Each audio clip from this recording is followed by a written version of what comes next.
आगे बढ़ेंगे। 2022 विधानसभा चुनाव से पूर्व उत्तराखंड में मुस्लिम यूनिवर्सिटी की स्थापना की मांग को लेकर चर्चाओं में आए अकील अहमद ने आम इंसान विकास पार्टी का गठन किया है। अकील ने कहा कि उनकी पार्टी आने वाले नगर निकाय चुनाव में अपनी प्रत्याशी उतारेगी। साथ ही 2024 लोकसभा चुनाव में पार्टी 5 लोकसभा सीटों पर अपने प्रत्याशी उतारने के साथ ही मजबूती के साथ चुनाव लड़ेगी। इस मौके पर अकील अहमद ने भाजपा और कांग्रेस पर जमकर निशाना साधा। उन्होंने कहा, दोनों ही पार्टियों ने राज्य को लूटने का काम किया है, प्रदेश की महिलाओं और युवाओं के साथ धोखा किया है। भाजपा और कांग्रेस ने हमेशा तुष्टीकरण की राजनीति की है।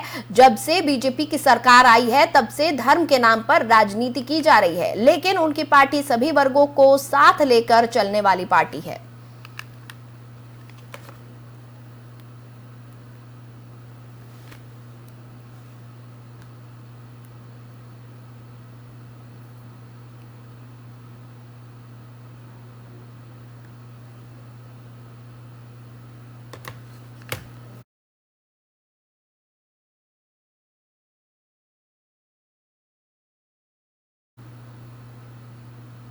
और खटीमा के मुख्य बाजार में स्थित खटीमा पोस्ट ऑफिस में चोरी होने का एक मामला सामने आया है। चोरी का पुलिस ने मात्र 12 घंटे में खुलासा कर दिया है। खटीमा बाजार चौकी इंचार्ज होशियार सिंह ने कांस्टेबल दीपक कुमार और कांस्टेबल राजेंद्र गिरी और कांस्टेबल शहनवाज के साथ मिलकर 12 घंटे में ही अंतर्राष्ट्रीय चोर को धर दबोचा।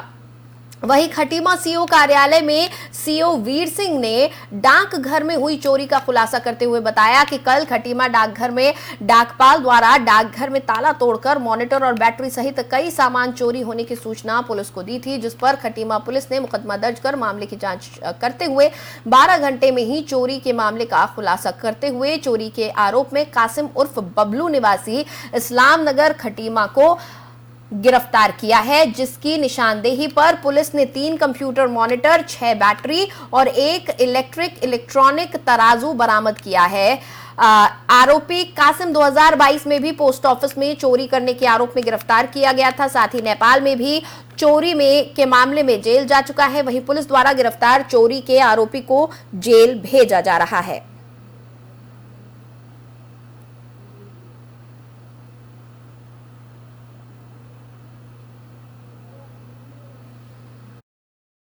ये है कि सवेरे हम आए तो देखा ताले कटे हैं वहाँ पर। एक ताला कटा था, एक कुंडा कटा था, कमरा खुला था, सामान अस्त व्यस्त था। तो अंदर आए देखा कि सब सामान दिख रहा है। 3 कंप्यूटर गायब हैं, 3 मॉनिटर गायब हैं और पीछे यूपीएस की 16 बैटरियाँ थी वो भी गायब हैं और एक यूइंग मशीन थी, वो काउंटर में लगी थी, सीट पोस्टर रेस्ट्यूकर जिसमें तोला जाता है, वो भी गायब थी। उसके बाद हमने पुलिस को बुलाया, वहाँ थाने वहाँ चौकी में गए। फिर इंस्पेक्टर साहब भी आए, उन्होंने वीडियोग्राफी वगैरह करी, मौका मुआयना करा। फिर उसके बाद तहरीर लिख के दी। जो यहाँ पे खटीमा में पोस्ट ऑफिस है, तो उनके पोस्ट मास्टर साहब ने दिन में कोतवाली में तहरीर दी थी कि पोस्ट ऑफिस में रात्रि को ताला तोड़कर चोरी हो गई है, और जिसमें कि उनके 3 मॉनिटर और कुछ बैटरियाँ गायब हो चुकी हैं और कुछ और दस्तावेज भी उन्होंने बताया।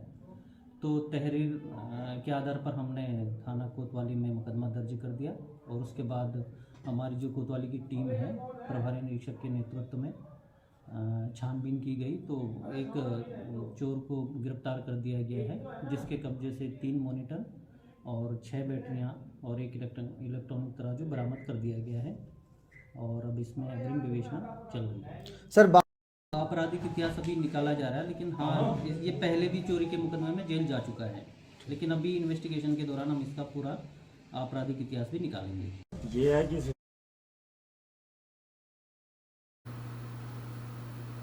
विकासनगर कल्याणपुर स्थित संत शिरोमणि गुरु रविदास सभा के द्वारा गुरु रविदास जी के मंदिर को सजाया गया।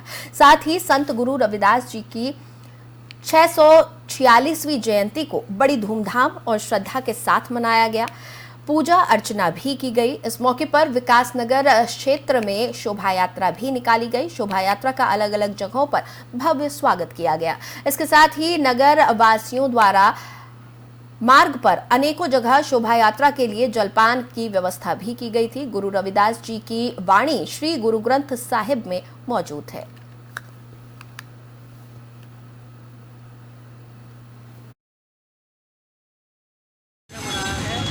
और बहुत ही हर्षोल्लास के साथ इस पर्व को मनाया गया है और सबको सत्य रविदास जी के जन्मोत्सव की हार्दिक आज जो शोभा यात्रा निकाली गई है इसके बारे में थोड़ा सा बताइए, कहाँ से कहाँ तक निकाली गई है? शोभा यात्रा ये श्री सत्य रविदास मंदिर कल्याणपुर से चुंगी नंबर 1 मैदान से और ये चुंगी नंबर 2 से होते हुए इसका समापन सत्र शिरोमणि रविदास मंदिर कल्याणपुर पर ही होगा।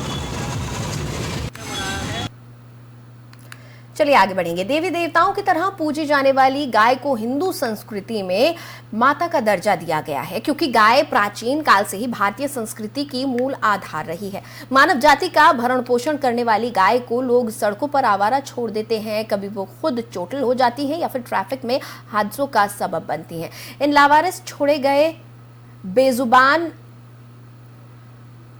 पशुओं के संरक्षण के लिए देहरादून पुलिस आगे आई है। देहरादून पुलिस गौ संरक्षण के लिए ऑपरेशन कामधेनु चला रही है। बताया जा रहा है कि पुलिस ने मिशन कामधेनु के तहत कार्रवाई भी शुरू कर दी है। इसके साथ ही पुलिस ने जनता को जागरूक किया है। 5 गायों के लावारिस अवस्था में घूमने पर शेल्टर हाउस भिजवाया गया है।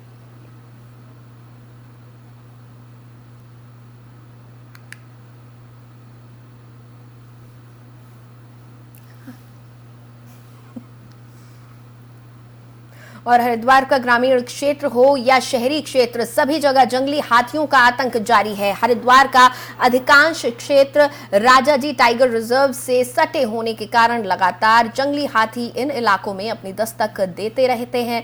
इस वजह से जहां किसानों की फसल भी भारी मात्रा में खराब हो रही है, तो वहीं हाथियों के आने से लोगों में भी दहशत का माहौल बना हुआ है। वन प्रभाग द्वारा जंगली हाथियों को रिहायशी इलाके में आने से रोकने के लाख दावे किए जाते हैं, मगर उनके सारे दावे यहां पर हवाई साबित हो रहे हैं। हरिद्वार में चिड़ियापुर, श्यामपुर, रिसिया वर्ल्ड और कनखल के जगजीतपुर क्षेत्र में हाथियों का आतंक जारी है। आए दिन हाथी जंगल से निकलकर सड़कों और रिहायशी इलाकों में आ रहे हैं, जिससे कभी भी कोई जनहानि हो सकती है। हरिद्वार वन प्रभाग के डीएफओ मयंक शेखर झा का कहना है कि सर्दियों के सीजन में हाथी काफी संख्या में जंगल से बाहर आते हैं, क्योंकि गन्ने की खेती काफी मात्रा में होती है।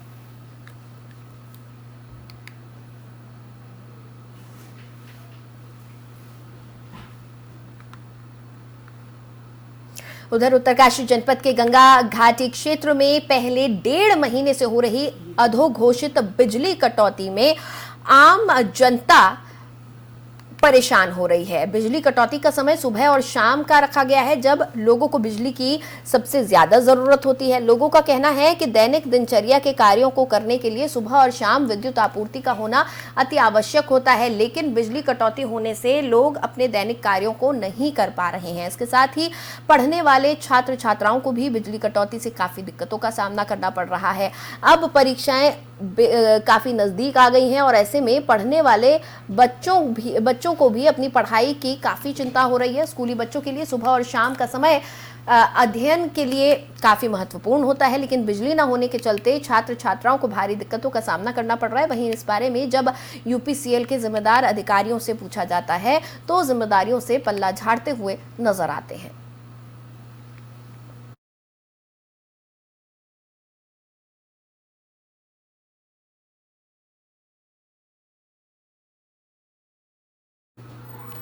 और अडानी मामले में कांग्रेस सदन से लेकर सड़क तक केंद्र सरकार को घेरने की कवायद में जुटी हुई है। हिंडनबर्ग की रिपोर्ट सामने आने के बाद विपक्ष लगातार हमलावर है। राष्ट्रीय नेतृत्व के दिशा निर्देशन के बाद उत्तराखंड में भी कांग्रेस के नेताओं ने एलआईसी और एसबीआई के दफ्तरों के बाहर केंद्र सरकार के खिलाफ जमकर विरोध प्रदर्शन किया। आपको बता दें कि देहरादून में एसबीआई मुख्यालय के बाहर कांग्रेस प्रदेश अध्यक्ष करण माहरा के नेतृत्व में कांग्रेस कार्यकर्ताओं ने जमकर विरोध प्रदर्शन किया।